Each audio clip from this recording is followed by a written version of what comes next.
First off, I want to give all praises and glory to the Most High Yahawah, in the name of His only begotten Son YAHAWASHI, in the name of the Holy Spirit.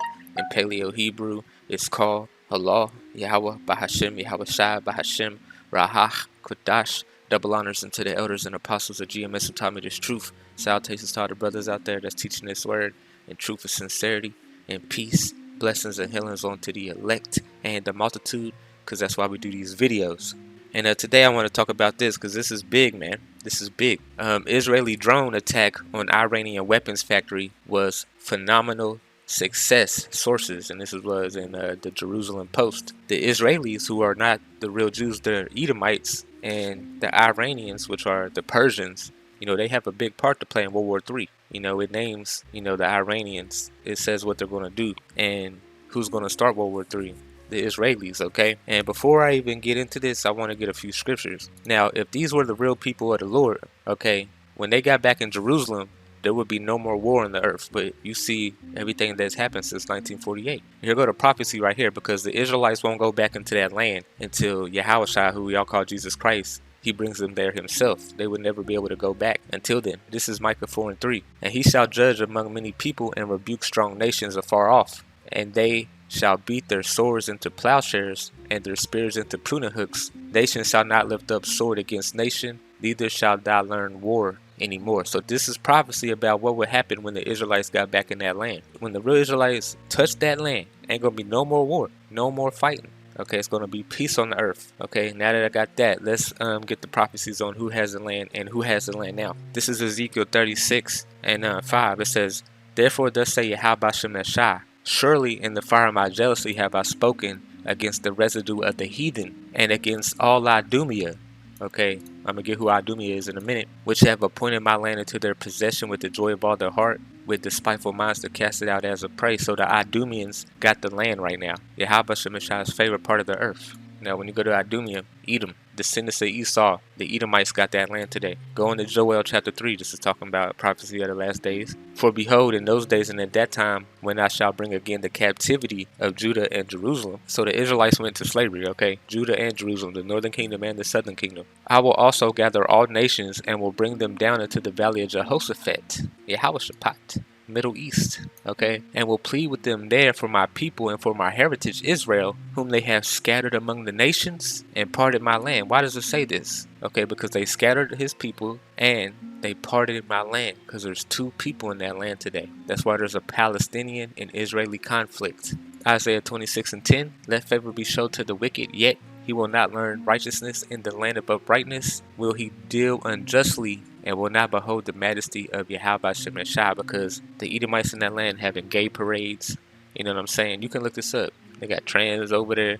Pedophiles can flee America and get sovereignty over there and be safe in Israel. The wicked are in that land today. It was prophesied that they would be in that land. This is Luke 21 verse 24, talking about things to come. "And they shall fall by the edge of the sword and shall be led away captive into all nations." But we will be led away captive into all nations, and that happened, transatlantic slave trade. "And Jerusalem shall be trodden down by the Gentiles until the times of the Gentiles be fulfilled." Jerusalem got trodden down because they took that land in 1948 by the Balfour Declaration, and the people got trodden down, the blacks, Latinos, and Native Americans. So all this stuff came to pass, man. So that's why Israelis have to do drone attacks in Iran, because basically Iran is helping Russia, which is prophecy, and Russia's going to help Iran when these Israelis attack Iran. It's going to be full-blown World War III. So it says, despite Iranian claims, the Israeli drone attack on Iran at Isfahan was a tremendous success, according to the mixed Western intelligence sources and foreign sources. The Jerusalem Post initially reported on Sunday morning. Okay, so they bragging and boasting, man. And it said that these people, their pride would deceive these. Okay, Edomites got a lot of pride, man. They probably celebrating this and all type of shit. Edom will be humbled. Okay, this is prophecy about what's going to happen to the Edomites. Okay, but it says that pride of thy heart have deceived thee, though thou dwellest in the clefts of the rocks, whose habitation is high, that's safe in his heart, who shall bring me down to the ground. Okay, so these people are proud, man. They're going to be like Pharaoh. Okay, their heart is going to keep on getting hardened and hardened and hardened until YAHAWASHI takes them out in the second coming, man. Okay, this is just like another Pharaoh thing, man, all over again, but this time it's the Edomites. They're the new pharaohs, okay? Several hours later, the Wall Street Journal came out with a similar report stating that Israel and the Mossad were behind the attack, citing U.S. officials. There were 4 large explosions at a military-industrial factory documented on social media. Against the facility developed advanced weapons. The damage goes far beyond the minor roof damage and the Islamic Republic claimed earlier Sunday and falsely claimed in past incidents. And we all know why they're doing this. We all know why they want to go into Iran. Why? Because it doesn't have a Rothschild central bank. And Iran has, resources that the world wants, which is natural gas. 1,200 trillion cubic feet. Iran's estimated proved natural gas reserves were 1,200 trillion cubic feet as of December 2021, second only to Russia, according to oil and gas. Iran holds 17% of the world's proved natural gas reserves and almost half of OPEC's reserves. So, they're not going over there for no reason. They don't have a Rothschild bank and they got resources that Edom wants. Okay? Point blank period. This is General Wesley Clark, okay? He's talking about 9/11 and then there were 7 countries that they was going to take down. Basically all the countries that got taken down ever since 2001. I wanted to get a picture right here. All right, here it goes. Iraq, Libya, Syria, they lied. And they've already lied about Iran. They got this Habib shit over there and all that. Then Bill Clinton came out talking about we support the Iranian people to wear, if they want to wear or don't want to wear hijabs. You know what I'm saying? If you think they're telling the truth this time, you're a special kind of stupid. And you are, man. Edom only wants your resources and he wants to put a Rothschild central bank over there. Point blank period, man. Point blank period. So let's get what Wesley Clark said. A good military and we can take down governments. And he said, I guess if the only tool you have is a hammer, every problem has to look like a nail. So I came back to see him a few weeks later, and by that time we were bombing in Afghanistan. I said, are we still going to war with Iraq? And he said, oh, it's worse than that. He said, he reached over on his desk, he picked up a piece of paper, he said, I just got this down from upstairs, meaning the Secretary of Defense's office today, and he said, this is a memo that describes how we're going to take out 7 countries in 5 years, starting with Iraq and then Syria, Lebanon, Libya, Somalia, Sudan, and finishing off Iran. And finishing off Iran. Now, out of them countries he named, all of them got taken down except for what? Iran. Countries without a Rothschild central bank. Let's get the prophecies on the Israelis. Let's go to it. This is Jeremiah 50:45. It says, therefore hear the counsel of YAHAWASHI that he had taken against Babylon and his purposes, that he had purpose against the land of the Chaldees. Surely the least of the flock shall draw them out. Surely he shall make their habitations desolate with them. This is a very big, the Israelis are going to start World War III by attacking Iran. You know what I'm saying? But them doing that brings in 2 big countries. Because what? Iran has an ally in Russia. That's prophecy, I'll get it. And the Israelis have a, ally in America. Bringing them 2 down to the valley of Jehoshaphat. Okay?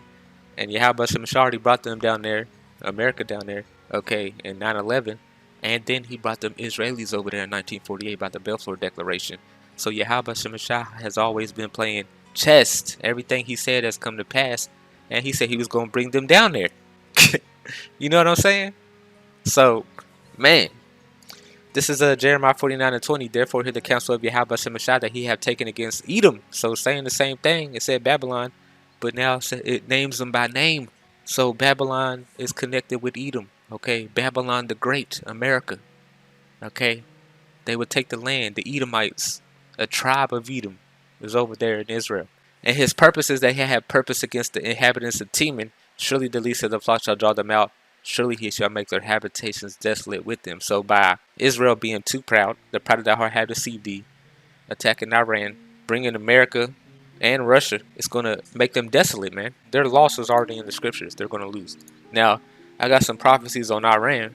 This is 2nd Ezra 15:28. It says, behold, a horrible vision, and the appearance thereof from the east. So Ezra saw World War III, man. Okay. It says, where the nations of the dragons of Arabia shall come out with many chariots, and the multitude of them shall be carried as the wind upon the earth, that all they which hear them may fear and tremble. So the whole Middle East is going to rise up at some point, okay? You already see what Saudi Arabia is doing, man. Okay? I think Saudi Arabia is about to have a meeting with Iran. If I'm not mistaken, you can look that up. It says, also the Carmaranians, okay? So let's go back, okay? The dragons of Arabia is going to start doing their thing because they have been getting their ass kicked by Edom for a while, ever since 9/11. Okay. Also the Carmaranians. Also the Carmaranians. It says also. So let's look up what Carmaranian means. Carmaranian. Persia. Okay. This is where Iran is today. Okay. Yo, man. It's amazing, man. You know, Yahabashim Mashari laid everything out. Raging in wrath. So the Iranians are going to start raging in wrath, man. Because they have been keeping quiet. They haven't really been doing nothing. The most things they've been doing is helping Russia with them drones, and that's about it. And then you hear the propaganda about them making want to make nuclear weapons, and that's just a pretext to get in that land. But they always wanted to get in there to put a Rothschild bank in there. Okay, Rothschild banker wars shall go forth as the wild boars of the wood, and with great power they shall come and join battle with them, and shall waste the portion of the land of the Assyrians. So Iran is going to do their thing a little bit. And then shall the dragons have the upper hand, so they're going to get the upper hand in World War III at some time. Remembering their nature, and if they shall turn to themselves, conspiring together in great power to persecute them. So Iran has a big part to play. It says that they're going to, be busting some ass. Now, this is Ezekiel 38. Now, it names Iran in here too. 38, 1 through 4 is talking about Gog and Magog. It's talking about YAHAWASHI putting hooks in his jaws and bringing him into war himself. So this is why Russia's doing what they're doing.